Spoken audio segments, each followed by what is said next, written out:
주객 전도라고 하는 말이 있습니다. 주인과 손님 혹은 또 주인과 종의 위치가 바뀌어서 행동하는 것을 주객 전도다, 그렇게 이야기를 합니다.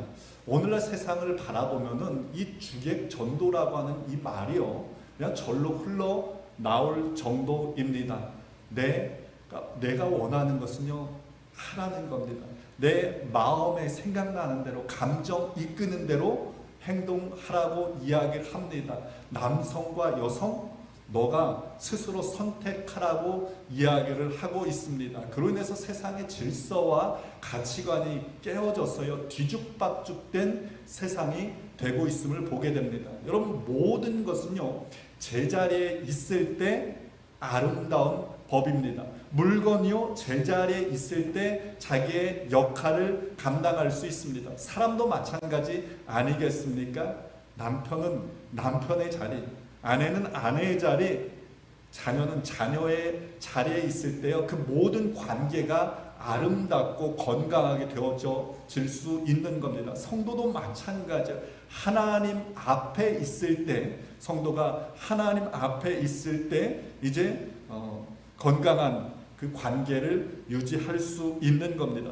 하나님께서 인생들을 창조하신 후에요, 에덴 동산에 있는 모든 것들은 먹어도 된다라고 말씀하셨죠. 근데 그 중에 금한 것이 하나 있습니다. 선악을 알게 하는 나무입니다. 그 이유가 있습니다. 이것만은 기억하라는 겁니다. 내가 창조주고 너는 피조물이다. 근데 인생이요, 그것을 따먹습니다. 하나님처럼 되고 싶었기 때문입니다. 여러분, 이게 바로 죄의 본질이고요, 주객전도의 시작이 되었습니다. 하갈이라고 하는 여인이 있었어요. 이 사라의 몸종이었는데 아브라함으로부터 임신하게 됩니다. 그러자 자기가요, 주인인 것처럼 착각합니다. 오히려 주인인 사라를 무시하고요, 안방마님 행세를 합니다. 그러다가 쫓겨난 사람이 바로 하갈입니다. 그런 면에서 보면은요, 세례 요한이라고 하는 이 사람은요, 굉장히 위대한 사람이 아닐 수 없습니다. 그의 인기가요, 하늘을 찌를 듯 했습니다. 수많은 사람들이 그에게 와가지고 당신이 오실 그 메시아입니까? 라고 질문합니다. 그때 세례 요한이 분명하게 이야기합니다. 나는 그 메시아가 아니다라는 거예요. 나는 빈들에서 외치는 소리라는 겁니다. 나는 그리스도가 오기까지 단지 그리스도를 증거하는 소리일 뿐이라고 그렇게 이야기를 했습니다. 그리고 실제 복음의 주인이신 예수 그리스도가 왔을 때요, 소리 없이 사라진 사람이 바로 세례 요한입니다. 그렇기에 주님께서는 여자가 낳은 자들 중에서 가장 큰 자다라고 하는 칭찬을 하였음을 보게 되는 겁니다. 복음과 율법의 관계가 바로 주인과 손님과의 관계입니다. 이 율법은요, 주인이신 그리스도가 오시기 전까지 사람들을 그리스도에게 하나님의 말씀으로 인도하는 그림자의 역할을 했습니다. 그러므로 그리스도가 오신 후에는요, 율법은 사라져야 됐습니다. 세례 요한처럼 사라져야 됐습니다. 그런데 진짜 복음의 주인이신 그리스도가 왔음에도 불구하고요, 율법주의자들은 가르치기를 율법을 지켜야 된다는 겁니다. 할례를 받아야지 구원을 얻을 수 있다라고 이야기를 합니다. 그로 인해서 사람들을요, 헷갈리게 만들었던 겁니다. 사람들이 율법이 주인인 줄 착각하게 만들었던, 바로 이런 혼란 가운데 있었던 갈라디아 교회 성도들에게 율법과 복음의 관계가 어떠한 것인가를 설명하기 위해서 쓴 책이 바로 갈라디아서입니다. 오늘 본문은 갈라디아서의 마지막 부분 결론입니다. 이렇게 이야기하고 있습니다. 내 손으로 너에게 이렇게 큰 글자로 쓴 것을 보라. 제가 이 부분을 묵상하는데 고등학교 때 선생님들이 떠올랐어요. 이 선생님들이 수업을 하시다가 갑자기요, 들고 있는 이 막대기를 가지고 칠판을 땅땅 칠 때가 있습니다. 너희들 잘 보라는 거예요. 이거 중요한 거라는 겁니다. 이거 꼭 기억해야 돼. 너희들 이거 시험에 반드시 나오는 거야 라고 하면서 칠판을 탁탁 칩니다. 지금 바울이 그러했던 겁니다. 이거 정말 중요한 거야. 이거 내 손으로 내가 쓴 거야. 너희들 꼭 기억해야 돼. 라고 이야기를 하고 있는 겁니다. 그럼 바울이 편지를 마무리하면서 갈라디아 성도들에게 마지막으로 강조하고 싶었던 그 메시지가 무엇이었는가? 세 가지가 있는데 주객 전도되어진 이 세상 속에 살아가고 있는 우리들에게요, 주는 아주 중요한 교훈이 아닐 수 없습니다. 12절 말씀에 이렇게 이야기하고 있습니다. 무릇 육체의 모양을 내려 하는 자들이 억지로 너에게 할례를 받게 함은 그들이 그리스도의 십자가로 말미암아 박해를 면하게 하려 함이라. 바울은 지금 이야기하기를 육체의 모양을 자랑하지 말라, 즉 세상의 것을 자랑하지 말라라고 이야기를 합니다. 근데 여기에서 육체의 모양을 내다라고 하는 이 말을 살펴보면요, 얼굴이라고 하는 단어와 조언이라고 하는 이 두 단어가 합쳐진 겁니다. 그래서 겉모양을 그럴싸하게 꾸미는 외식적인 행동, 이게 바로 육체의 모양을 내다입니다. 영어로 보니까 a good impression outwardly. 그러니까 겉모양만 좋게 좋은 이미지를 주기 위해서 하는 게 육체의 모양을 내는 거라고 이야기를 하고 있는 겁니다. 이 말은 유대주의자들이 그랬어요. 겉모습만 번지름하게 하기에 바빴던 그 유대주의자들을 가리키는 말인데, 이 유대주의자들이요 그렇게 겉모습만 번드름하게 행했던 그 이유가 두 가지가 있습니다. 첫 번째로는 십자가로 말미암아 박해를 면하게 하기 위함이라는 거예요. 유대주의자들이 할례를 강조했습니다.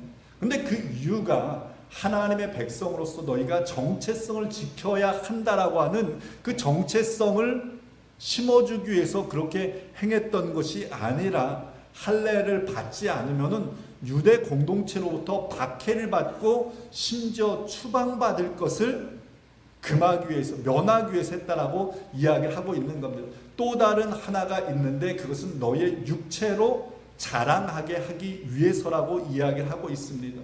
우리가 이렇게 많은 사람들에게 할례를 베풀었다, 우리를 자랑하기 위함이라는 거예요. 오늘날 교회가 우리가 이렇게 많은 사람들에게 세례를 베풀었습니다. 우리 교회가 이렇게 많은 성도를 가지고 있습니다. 자랑하는 것과 같다라는 겁니다. 그런데 바울이 이것을 금하고 있어요. 근데 여러분, 이 자랑하고 싶어 하는 이 마음은요, 우리 모든 사람들이 갖고 있는 본성과 같은 것 아니겠습니까? 바울의 편지를 여러 교회에 보냈는데 보면은 대부분의 교회에 보낸 편지예요. 이 자랑이라고 하는 주제가 담겨져 있음을 보게 됩니다. 로마서, 고린도 전후서, 갈라디아서, 에베소서, 빌립보서, 빌레몬서, 거의 모든 바울 서신서에서요 자랑에 대해서 이야기를 하고 있습니다. 왜 그렇습니까? 모든 교회마다 이 자랑하는 것 때문에 문제가 있었기 때문이라는 거예요. 대표적인 교회가 있었는데 고린도 교회입니다. 당시에 이 고린도 도시는요, 한마디로 경쟁과 과시 그리고 사치의 도시다라고 이야기할 수 있었습니다. 이 고린도 도시는요 한때는 완전히 몰락했습니다. 그러다 바울이 그곳에 가서 복음을 전할 때는요 갑자기 번창하는 도시였어요. 그러다 보니까 그 도시 안에 졸부들이 많이 있어요. 갑자기 부자 된 사람들이 많이 있었습니다. 그러다 보니까요 그 과소비, 과시, 자랑이요 그 도시 안에 심각했습니다.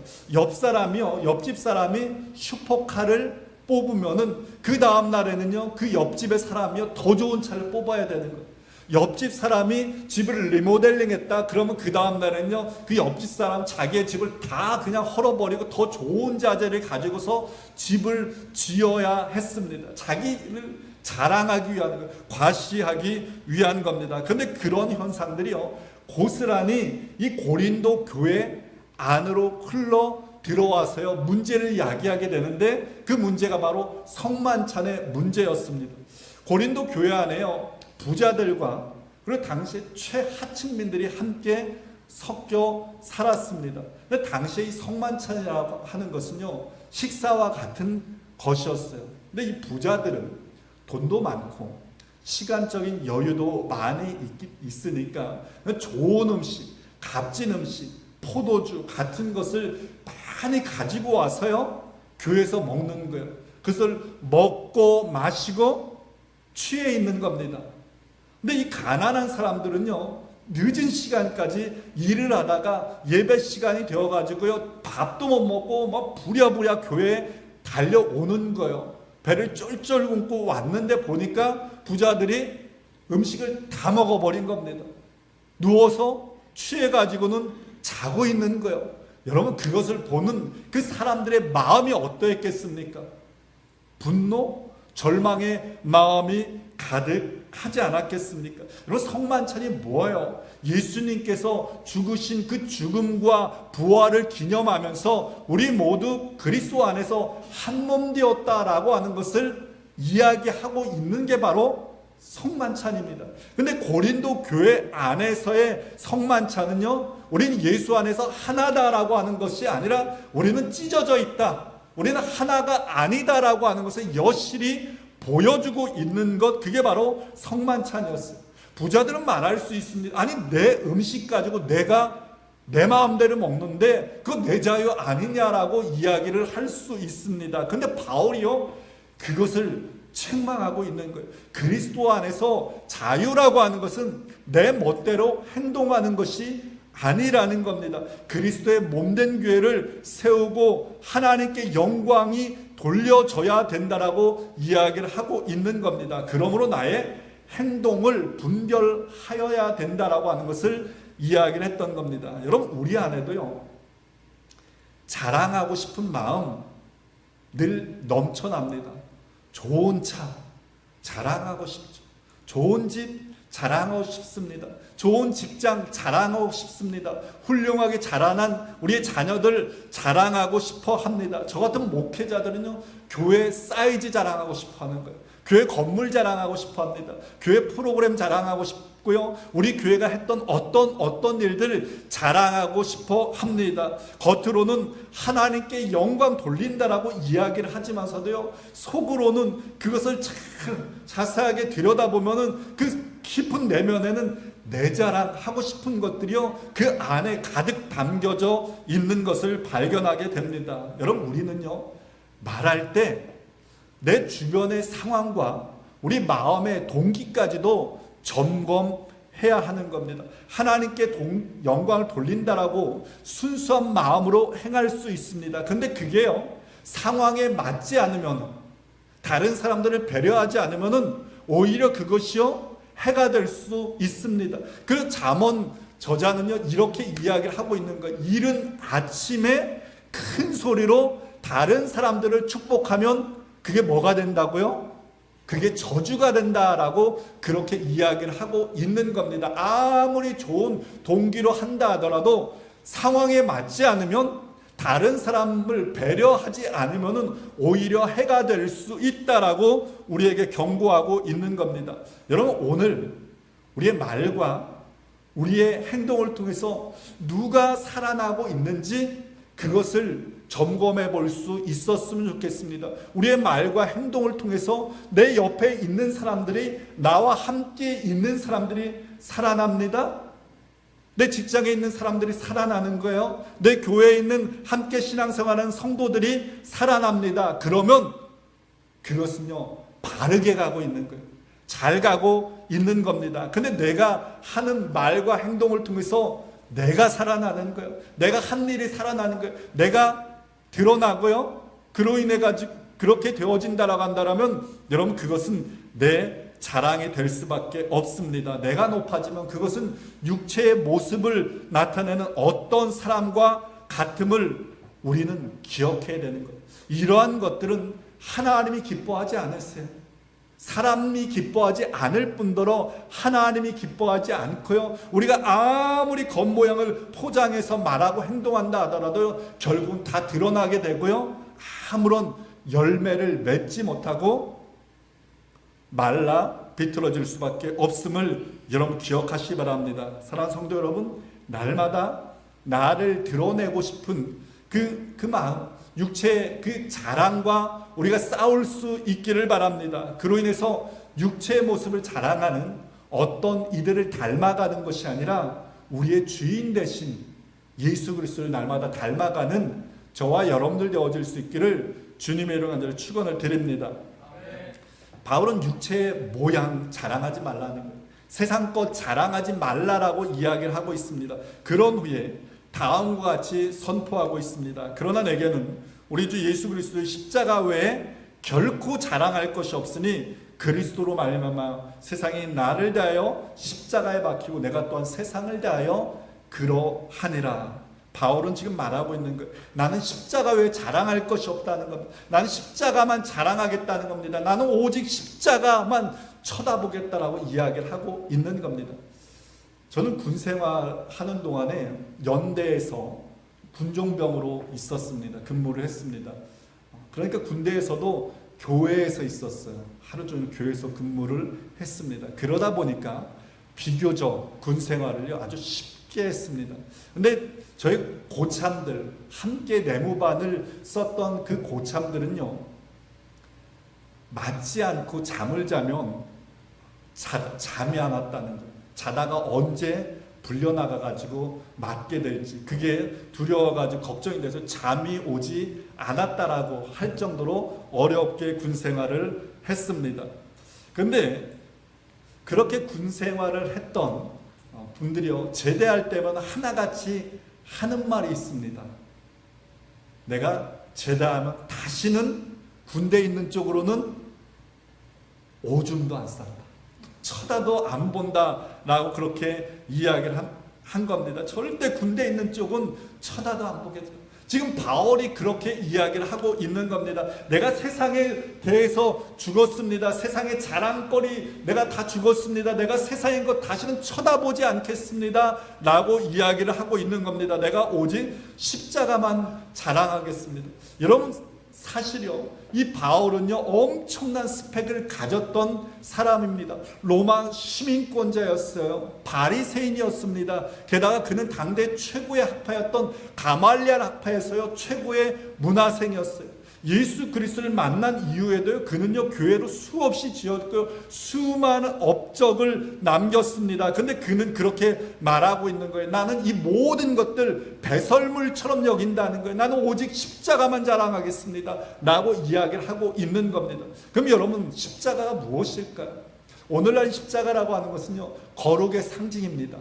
그래서 사람들마다요 손에 차고 목에 차고요 차 뒤에 십자가 스티커를 붙이고서 나는 그리스도인입니다 당당하게 드러냅니다. 근데 예수님 당시에요, 그 당시에 십자가는 저주의 상징입니다. 실패의 상징입니다. 고난의 상징인 거예요. 그런데 바울이 그것을 가지고서 이야기하고 있는 거예요. 나는 고난의 상징인, 실패의 상징인 그 십자가만 자랑하겠습니다 라고 이야기를 했던 겁니다. 바울이 십자가만을 자랑한다라고 이야기했던 그 이유가 있습니다. 무엇입니까? 십자가만이요 우리 인생을 구원할 수 있음을 그가 직접 경험했기 때문입니다. 바울은 자기 자신을요 너무나도 잘 알았어요. 고집스러운 나, 융통성 없는 나, 자기 중심적인 나, 그로 인해서 영원히 죽을 수밖에 없던 내가 구원받고 하나님의 자녀 될 수 있음은 나를 위해서 십자가에 못 박혀주신 예수 그리스도의 그 은혜임을 그는 분명히 깨달았던 겁니다. 경험했던 겁니다. 그렇기에 그는요 다른 것 아니라 나는 오직 십자가만 자랑하겠습니다 라고 이야기했던 겁니다. 여러분, 십자가를 자랑한다라고 하는 것은요 내가 죽는 것을 의미합니다. 내가 살아나면 여러분 십자가는 희미해지는 거예요. 그리고 내가 드러나는 겁니다. 근데 내가 죽을 때 비로소 십자가의 능력이 나타나는 거예요. 내가 내려갈 때, 내가 겸손해질 때 십자가가 올라가고 예수 그리스도가 우리를 통해서 영광받게 되어진다라는 겁니다.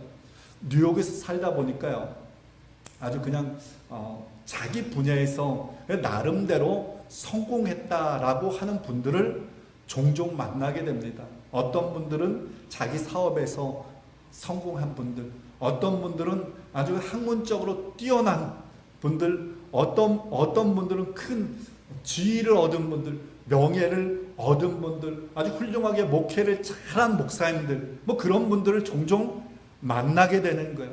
그런 분들을 보게 되면은 참 이분들 열심히 사셨구나, 고개가 절로 숙여지게 됩니다. 근데 그런 분들 중에서요, 자기가 한 것을 자랑하는 분들이 있어요.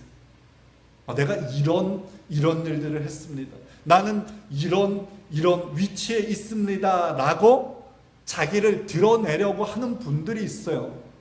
어떤 사람들은 그렇게 이야기하면은 저분 굉장히 대단한 분이구나, 저분은 아주 잘난 분이구나, 고개를 끄덕끄덕거리는 분들도 있는데, 저는 성격이 못돼서 그런지 좀 자기 자랑하려고 하는 사람들 보면요, 막 깎아내리고 싶어집니다. 반면에 성공했는데도요, 겸손한 분들, 자기를 낮추는 분들을 보면요, 고개가 절로 숙여지는 것, 절로 존경의 마음이 들게 되는 겁니다. 그런 분들이 여러분 크리스찬이라고 한다면 주님의 이름이 높여지지 않겠습니까? 그런 분들을 통해서 십자가의 능력이 나타나지 않겠습니까? 여러분, 그러한 삶이 십자가를 자랑하는 삶 아니겠습니까? 십자가의 능력은 단지 개인의 삶에서만 나타나는 것이 아닙니다. 고통과 절망으로 가득한 세상 가운데요, 여전히 역사하고 있습니다. 그러니까 이 십자가의 능력은요, 한 사람을 변화시키고요, 온 인류를 변화시키고 인류에 희망을 주는 게 바로 십자가의 능력이라는 겁니다. 9.11 테러가 발생해가지고 모든 것이 무너졌을 때, 그 테러 현장, 그 잔해 작업을 하면서 그곳에서 발견되어진 한 가지가 있습니다. 그게 온 세계를 울렸습니다. 모든 것이 다 무너진 그 그라운드 제로에서요, 유일하게 무너지지 않은 것이 하나 있었는데, 왼쪽에 보시는 십자가입니다. 십자가 모양의 철제빔입니다. 건물 잔해를 치우던 사람들이 이것을 발견하게 된 거예요. 그러고서 이것은 무너지지 않았네. 모든 것들이 무너진 그곳에서요, 십자가 모양의 철제빔이 그곳에 우뚝 서 있었던 겁니다. 수많은 사람들이 죽어가는 고통과 슬픔의 현장에 함께 있었던데, 사람들이 이 십자가를 하나님의 임재와 희망의 상징으로 받아들였고, 이 십자가를 영원히 기념하자라고 해가지고요, 9.11 전시관에, 지금 기념관에 전시되어 있습니다. 여러분, 맞습니다. 모든 것이 무너져도 무너지지 않는 게, 그게 바로 십자가입니다. 모든 인생과 함께 하시고 구원하는 능력, 그게 바로 십자가의 능력입니다. 여러분, 가장 좋은 것을 경험한 사람은요, 다른 것 찾아 헤매지 않습니다. 내 가장 좋은 보물을 간직하고 있는 사람은 여러분, 시시한 다른 보물에 눈독 들이지 않는 법입니다. 바울이 그랬던 거예요. 가장 가치 있는 십자가의 은혜를 경험했기에, 그 은혜를 붙잡았기에 그는 다른 것 자랑하지 않았던 겁니다. 사랑하는 성도 여러분, 오늘 여러분들의 자랑은 무엇입니까? 잠깐 우리를 행복하게 하는 것, 잠시 잠깐 우리를 이 땅 가운데서 풍성하게 하는, 여러분, 그 세상의 것들 자랑하는 것이 아니라 우리와 영원히 함께하고 우리에게 영원히 풍성하게 하는 그 십자가의 그 은혜를 붙잡고 그 십자가의 은혜를 자랑하며 살아가는 인생들 되어줄 수 있기를 축원을 드립니다. 그럼 여러분, 우리가 십자가를 자랑한다라고 하는 것이 과연 무엇일까요? 우리가 다른 사람 붙잡고 날마다 예수님을 증거하고 십자가를 이야기하고 하는 것일까요? 그것도 맞습니다. 여러분, 우리가 그 일들을 해야 됩니다. 근데 바울이요, 이렇게 이야기하고 있습니다. 십자가를 자랑한다라고 이야기한 후에 할례나 무할례가 아무것도 아니로되 오직 새로 지음 받으신 것이 중요하다라고 이야기를 합니다.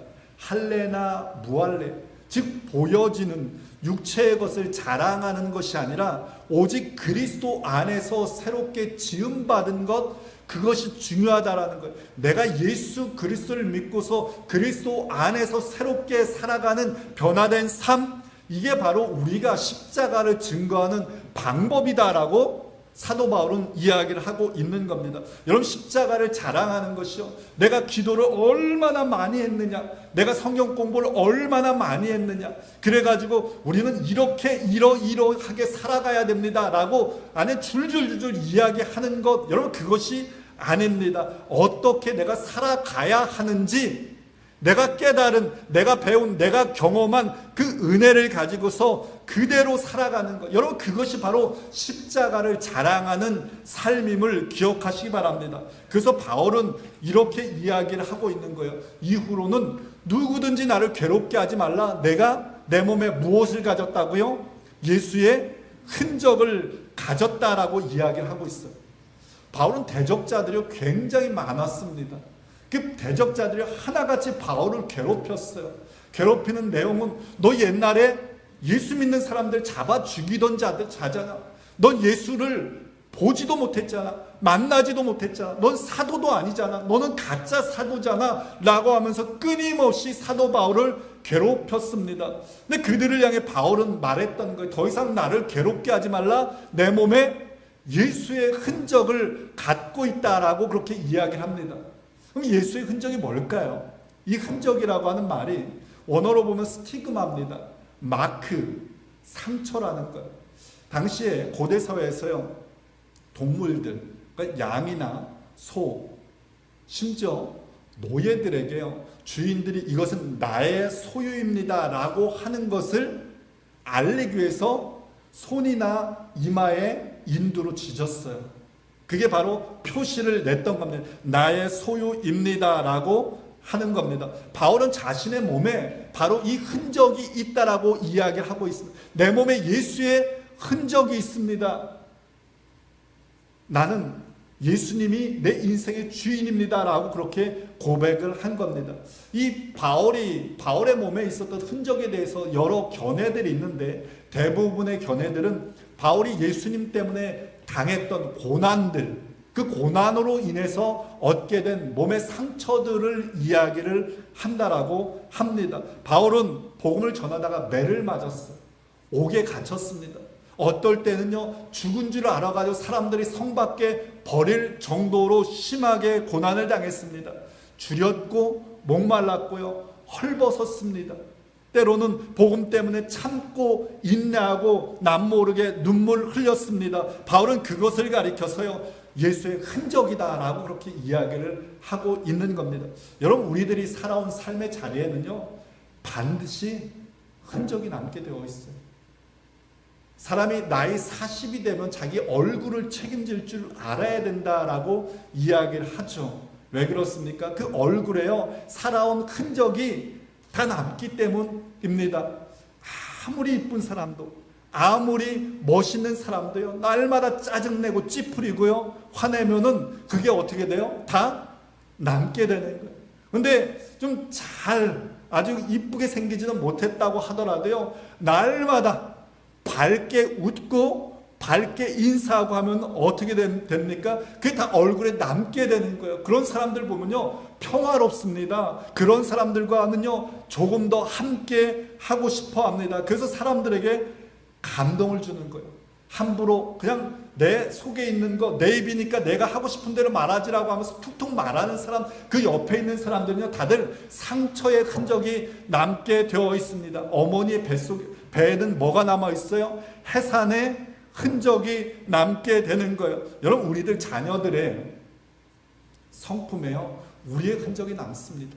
자녀들의 신앙에, 우리의 신앙의 모습이 남게 되는 겁니다. 내가 만난 사람들, 내가 함께하는 사람들, 직장 동료, 교회 성도들 모두 나의 흔적이 그 안에 남게 되는 거예요.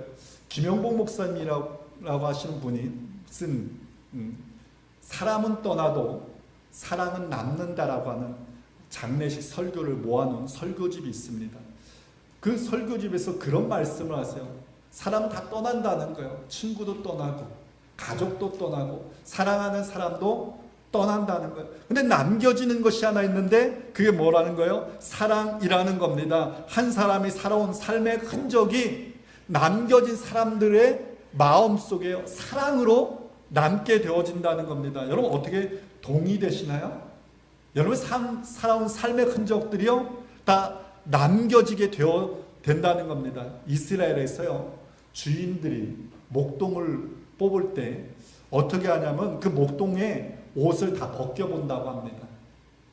왜냐하면 그 목동들이요 양들을 지키기 위해서 밤을 새다가 들짐승들이 공격을 할 때요 그 들짐승과 맞서 싸운 그 상처들이 온몸에 다 있게 되는 거예요. 그래서 그 주인이 목동을 뽑을 때 그 상처들이 뭐가 된다는 거예요? 영광의 상처가 되는 겁니다. 그래서 그 주인이 그 사람을 뽑는다는 겁니다. 저와 여러분들은 예수님을 나의 구세주로 고백하는 사람들입니다. 그렇다면 여러분 오늘 우리 안에 여러분들 안에 어떤 흔적을 남기며 살아가고 있습니까? 여러분 어떤 흔적을 남기고 싶습니까? 미국 최고의 복음주의 설교가인 존 파이퍼 목사님의 삶을 낭비하지 말라라고 하는 설교에 나오는 예화를 여러분 소개해드리면서 오늘 말씀을 맺고자 합니다. 독신으로 평생 병자와 가난한 사람을 돌보던 루비라고 하는 간호사와 은퇴한 로라라고 하는 이 의사가 파트너가 되어서 캄보디아에 가서 선교 사역을 하게 됩니다. 그러다가 어느 날 비가 오는데 운전을 하다가 브레이크가 끊어지는 바람에 낭떠러지에 떨어져서 그만 죽고 말았습니다. 사람들은 비극이라고 이야기합니다. 근데 존 파이퍼 목사님은 그 소식을 듣고는 이것이 비극인가라는 질문을 던집니다. 평생 주를 위해서 사역하다가 마지막 그 순간에 주를 위해 헌신하다가 상처가 나고 찢어진 그들을 가리켜서 하나님 앞에 전 삶을 드린 아름다운 흔적의 삶이었다라고 그렇게 평가를 합니다. 그러면서 목사님은요 리더스 다이제스트에 실려진 한 토막 기사를 광고 기사를 소개합니다. 그러면서 이게 바로 비극이다라고 그렇게 이야기를 합니다. 그 광고 내용이 이렇습니다.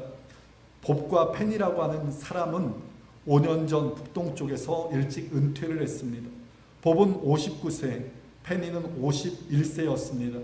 그들은 지금 플로리다에서 살며 유람선을 즐기며 소프트볼을 하고 조개 껍질을 주우면서 낭만을 즐기고 있습니다. 사람들은 이러한 삶을 행복이라고 이야기합니다. 그러한 삶을 동경합니다. 근데 존 파이퍼 목사님은 그러한 삶을 가리켜서 비극이라고 이야기합니다. 그러면서 이렇게 당부합니다. 제발 온 힘을 다해서 간청합니다. 그 꿈을, 그 비극을 쫓아가지 마십시오.